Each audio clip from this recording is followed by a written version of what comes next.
Studio right now from Mohawk Valley Edge, and I'm sorry, from the Mohawk Valley Genesis Group, which doesn't have Mohawk Valley in it, but I added it just for today. There you go. And I thought it would be nice to bring in the board from New Hartford. You didn't want to. Oh, Ray, what in the heck is going on? Tried to do something that you I thought did. was a good idea. I know. And I'm here to share with you about that. And I also want to talk not only about that, but I also want to share what's leading up to that next Friday, the Taste of the Mohawk Valley, which is a part of it. What we're talking about is you probably had read or heard or watched the news involving the town of New Hartford and the city of Utica, and it looks like the board, half the board members quit over this thing. What happened? Can you talk about it? Yes, I can. I will tell you what I know and from what I've learned. And I have to tell you, you seem to me, I mean, it's not like we hang out, but my observation is you seem like someone who really tries to bring people in this Mohawk Valley area together. Your intentions are always in the right direction. For 19 years. For a long time. I live and breathe, yeah. and I see the success of that and what's happened over the years. So after last year's 4th of July events, in the fall, I had heard that the town of New Hartford was thinking of bringing fireworks back to the town in Sherrillbrook Park. And from my knowledge, they haven't had them there in at least 15 years. Mm-hmm. So my first thought was, geez, I'd hate to have Utica and New Hartford have their fireworks same day, same time, same companies, competing. Yep. We're a small community. Why couldn't we put something together that could bring Utica and New Hartford together? Mm-hmm. I think it would be a win for the region, the community, the residents. Yeah. That's the real winners here, my thought. They share a border. Yes, and they share other things, and they've been working together over the last couple of years. So that was my initial intent. So I reached out to Utica's mayor, Rob Palmieri, and he said, Ray, I like the idea, I support you, and if you're interested, let's reach out to New Hartford and see what their thoughts are. He said, let's wait through after the holidays. So we did, and so in January we reached out to the town. We had a meeting in January with the town supervisor, and he was very excited about it. And also we brought in the village mayor, Don Ryan, because we realized we would incorporate the village as well. Yeah.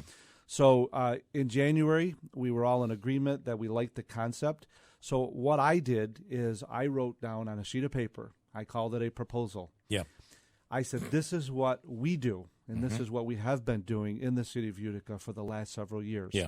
The parade, the party in the park, the fireworks, entertainment. This is what we do, and this is what we could do in New Hartford, but I shared the example and the plan. Got it. And that's where I think some of maybe the confusion started, because they may have thought that this is what they had to accept. But it was really, this is what we're doing, and unfortunately I never got to speak with the town board. I think where the confusion started was the volunteers who were on the park commission.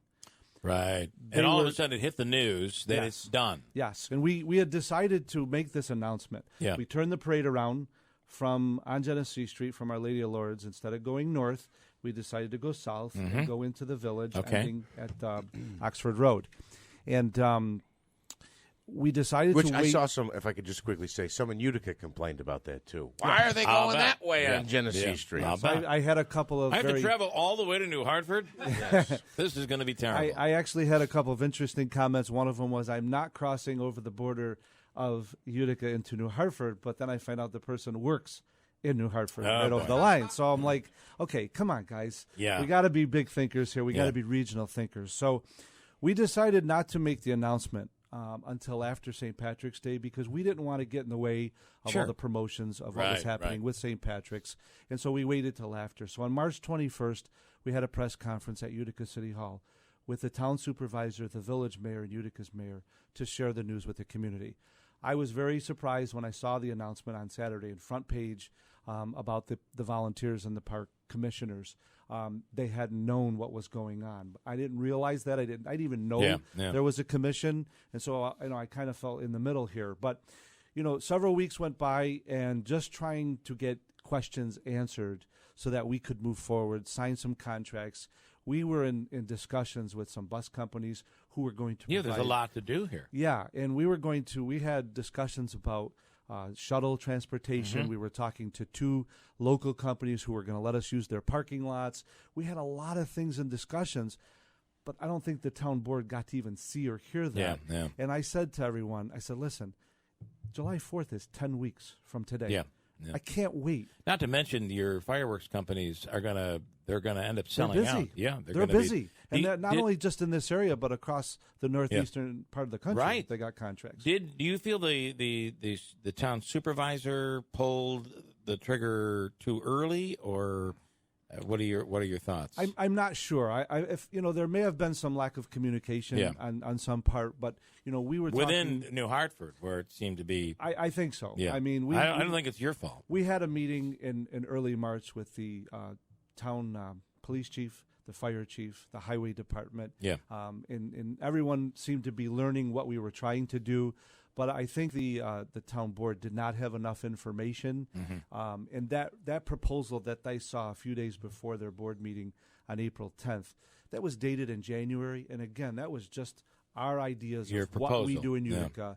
We really wanted to share because again, I'm the guy. Yeah. I thought this would be a good idea. I was thinking about the region, and so I said at the time on the press release that we released on April 12th.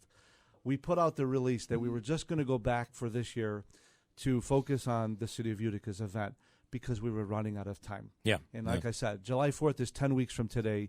I've already signed contracts. I had to move forward. Sure. But we are willing and not anxious, but we're willing to sit down and talk with whether it's New Hartford, whether it's Whitesboro. We are a regional organization, and we want to continue to see good things happen. So at this point, the collaboration for this year's off? Yes. Okay. Yes, completely. it's because right. we've run out of time, and so certainly I know they had a board meeting last night, and they're still not unsure. They're still unsure of what they want to do, and that's fine. Yeah. They haven't had the fireworks in a number of years. It may take some time and money and budgets. We had plans to send you to the Gaza Strip. You were going to put things together between Israel and the Palestinians. I'm ready and willing to go there as well. I think they don't know that you're up for it yet. You've got to take this Utica-New Hartford thing and bring peace. Actually, you might need to bring peace between just in New Hartford at this point. So. Well, you know what? I mean, there's a lot of issues. They've got a lot more important things that I'm sure they have to deal with. But as far as the Genesis Group, we are ready and willing, whether it's next year, the year before, or the year after. It's all about doing good for the community, and that's where our focus continues to be. Okay, so it'll be the party, the parade, all of that. It'll be at Proctor Park.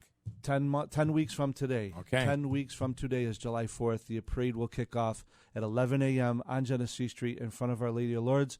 We will proceed north on Genesee Street, turn right onto the Parkway, end at Oneida Street at the Rec Center, and then at night we will have a spectacular fireworks show in Proctor Park with a number of food trucks, vendors. So basically it's the same as it always was. It is, but I got to tell you something. A bit better. It is going to be better, and this is why.